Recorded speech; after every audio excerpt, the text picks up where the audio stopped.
The Redefined podcast is part of the Winmate Give podcast network.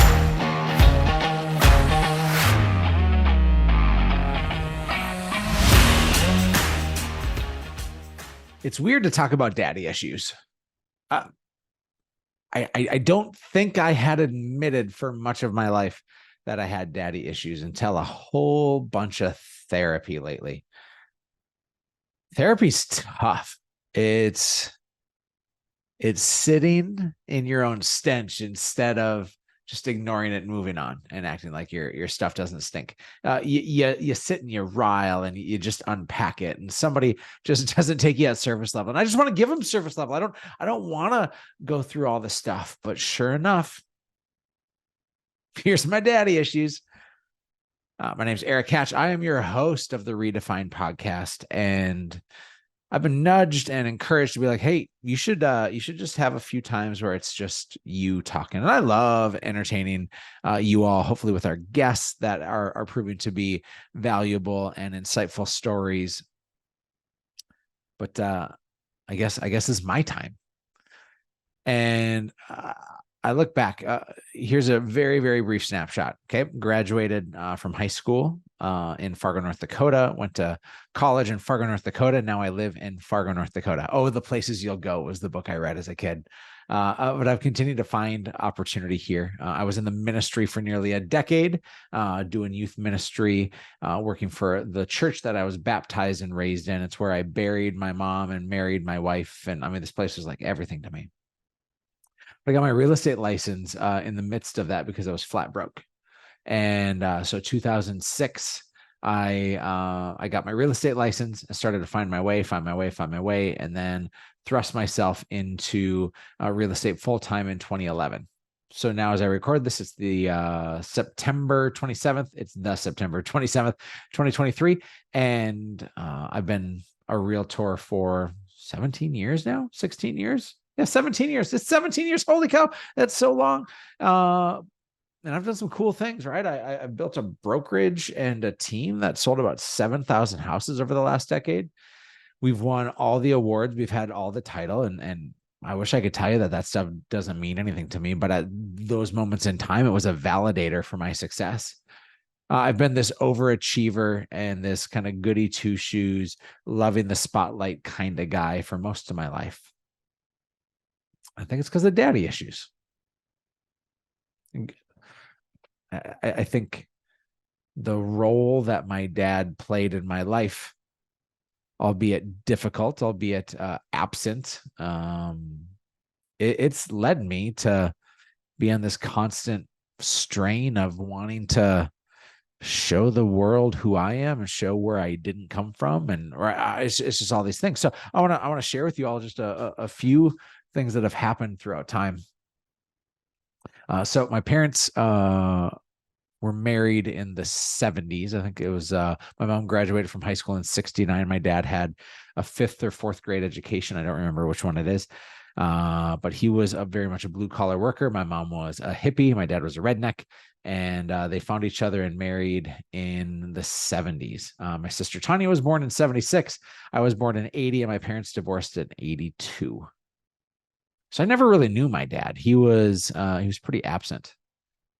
In fact, he wasn't pretty absent. He was absent. I would see him every year or two. There'd be a family gathering or a wedding or a Christmas time at our grandparents' house. And so I would go to that. But otherwise, I wasn't connected with him. We would talk maybe one time in between each time we would see each other. So he was this mythical figure. There's a guy named Donald Miller who wrote a book called To Own a Dragon. He since changed the title to Father Figure, but in To Own a Dragon, that's when I read it. He talks about how for him, having a dad in his life was as mythical as owning a dragon. And I remember that being my story. It just seemed far-fetched. They would have the father-son things, and I wasn't a part of it. I joke with my friends. I have a Friday morning breakfast group that hangs out every Friday morning. Go figure. And I'll make jokes because somebody will be talking about things with their dad, and I'll be like, boy, that must have been nice having a dad. And so I'll just continually bring it up as a joke. And My buddy, just like a couple of weeks ago, was like, "Oh, is that why you don't know how to throw a frisbee?" And I was both complimented with how funny that was, and then offended because I'm pretty good at frisbee. So even without a dad growing up, I learned to throw a frisbee well. So thank goodness for that. But I share all of that because this idea of having a dad was mythical. I had a wonder mom who died when I was 21. She fought cancer for 5 years. And so I was orphaned at 21, and people were like, "Hey, that must be like the hardest thing that you've ever gone through." And I think that in that time, in that moment, it was just a wallop of, it was this overwhelming, exhausting time of like, I had my mom and then it was gone. I had her for 21 years. She was my father and my mother. She was my closest friend. She was all these things. And so to be uprooted of that, of course, comes with a whole bunch of immediate pain. But the pain of rejection that came from my dad, that has messed me up so much more than the loss of my mom. In therapy recently, my therapist, his name is John. Is it therapy? Is it counseling? I don't know. I just spend money, and I get hopefully mentally a little bit better. He's like, "Hey man, you're pretty anxious." And I'm like, "No, no, no, no. My wife's the anxious one. I'm not the anxious one." And he's like, "No, you're pretty anxious." And I go home to my wife and I'm like, "Hey, John called me anxious." She's like, "You think?" And then I go on and I say, "You know what? Turns out I have some daddy issues." She's like, "You think?" I'm like, "Oh shoot." Like I've been blind to this for a long time because I've learned to function with dysfunction in my mind and my processing for so long that it has now compounded to a point in which it manifests itself in the most inopportune of times. Now, my dad passed away in 2012. And 6 months before he passed away, even though I hadn't communicated with him for 10 years, I had written him a letter, both giving him forgiveness and asking for forgiveness, because I obviously wasn't without some blood on my hands too in that relationship. When I reached 18, I thought I was a man, which was pretty far from the truth, like maybe by legal ramifications, but I don't know if I had the processing of being a man. And I said some pretty aggressive things to my dad, told him to F off, and then I never wanted to talk to him again. And the next time I saw him was at my mom's funeral. And it was just super complicated. And I was met with all these things. And so I always thought that that was the stuff in my life that was so tricky, was my mom's death and my dad's role in that or not in that. I blamed him for a lot of things. And I thought that that was the thing. It's like, it was just that one moment. And I was saying that that moment is why I'm broken. It was that moment why I have daddy issues. And in therapy, I'm learning that it has been the consistent narrative in my life that I'm not good enough. My own father wouldn't choose me. And if your own father doesn't choose you, then why would I be good for anybody else?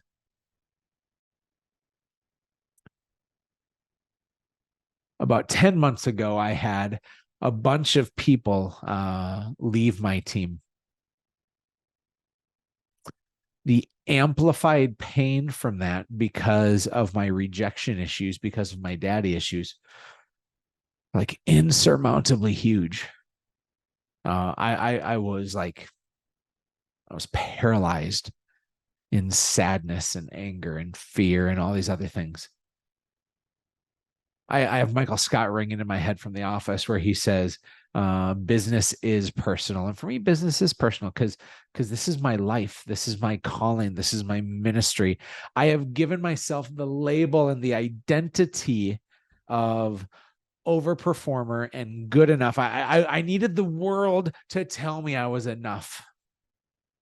I needed the world to believe and tell me and show me what my father never did. And then I felt rejected in such an amplified way by a bunch of people when they chose to leave my business.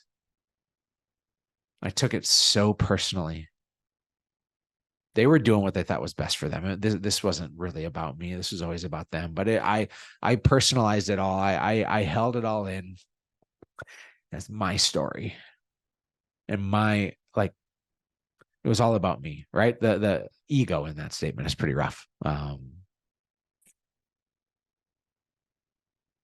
So I'm working on these daddy issues now, and I'm understanding that I've had this narrative in my life that has continued to say to me, Erik, you're not enough.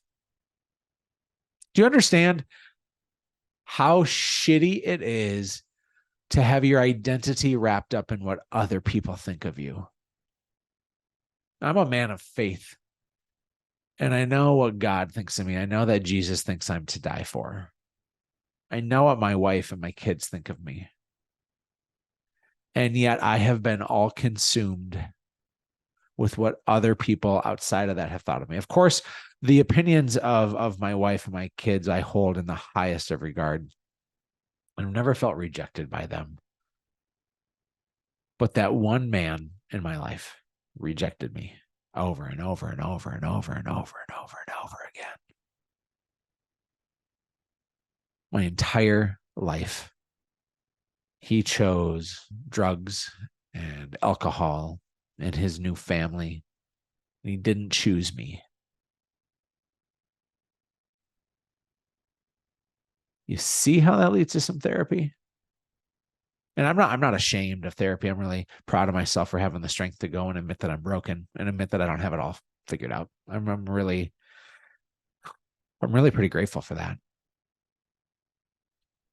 But the stories I've told myself my entire life, the insecurity I felt, my identity has been in question because I've tied it to my business success, because I never felt that identity from my father, or at least the identity I felt was I was rejected and not good enough. And so from being the king of this to the president of that to the CEO of that to the person whose namesake and image and all these other things are just tied to it.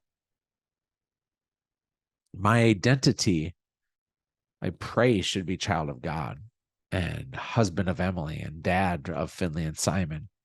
And that my identity is that I'm a good friend and a hard worker. And instead, I've put my clout in that my identity is rejected by the one person that should have loved me. And I'm this business person that has given everything to help other people to win. It's amplified so much. I write about it in my first book. Always sounds like a weird humble brag when I say my first book. I've written two. In my first book, I talk about how it's my goal to be a chapter in everybody else's books. That I want my identity to be the exact opposite of what my dad was. My dad was a chapter in my book. Hell, he's the whole freaking foundation for so much of it. He's a chapter, but it's not one of those glamorous chapters. And so as the pendulum swings and goes the other way, I've now put myself into this place where I've said, shoot, my identity is what other people think of me. And my identity is being really important because I had a man in my life that wasn't important, and I know what that felt like. And so my knee-jerk reaction to that absence is obsession. And gang, that's not healthy.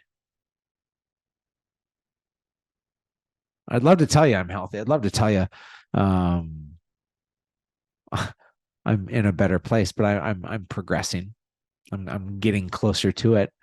There's one of my favorite books called The Gap and the Gain, and they talk about how most of our life we spend staring at the gap of where we are and where we want to be. And when I look at the gap of my life that by the way, I used to work at the Gap. 1998 was a great time for carpenter jeans and polar fleece, but I digress. When I look at the gap in my life, it's pretty large. I'm not anywhere near where I want to be in terms of being comfortable in my own skin and not having daddy issues and not having identity issues. There's a large gap there.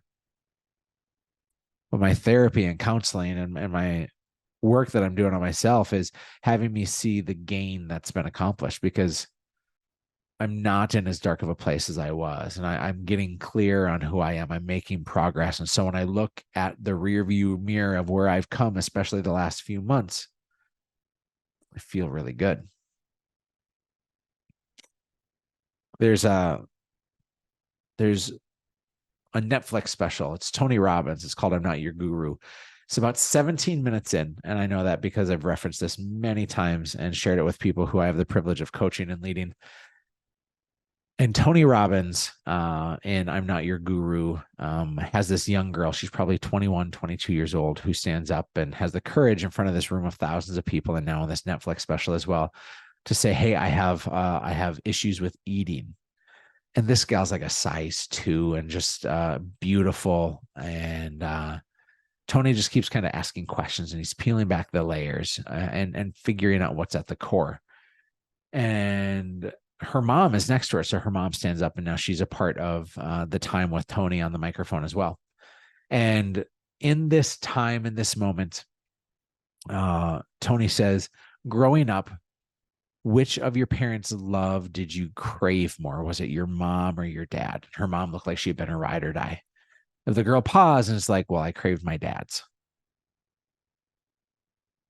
And I just, it's that moment where it's like, hey, me too. Right? There's that Spider-Man meme where they're pointing at each other because they're like, I see you, I see me in this story. And that's what I saw. I'm like, I see this story. I'm right there with her, that I craved my dad's love growing up so much and I never got it. I got my mom's love every day, which was the most tremendous gift. And yet I craved what I didn't have. And so as Tony goes on, and he says, well, did your dad, like, was he absent? And it sounds like that gal's dad chose drugs and alcohol and a bunch of destructive choices instead of choosing her. And he said, hey, do you blame your dad? And she's like, yeah, I blame my dad. And then he said something that stopped me in my tracks. He's like, if you blame your dad for all the things that have gone wrong in your life, you also need to blame him for all the good. He played the role he was meant to play. So if you're going to blame him for the things that go wrong, you also have to blame elegantly, blame gracefully.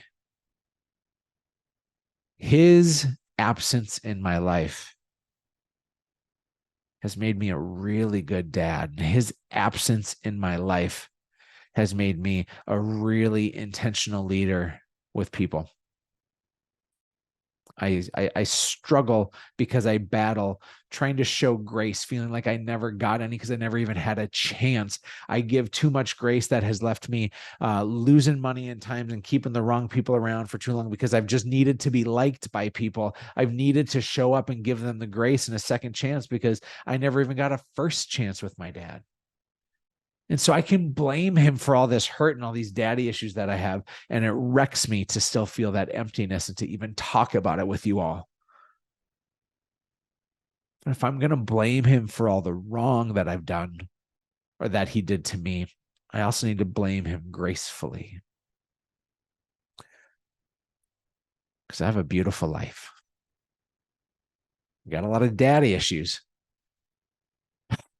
but I have a beautiful life. Gang, I appreciate you letting me get a little vulnerable here. Hope you keep listening.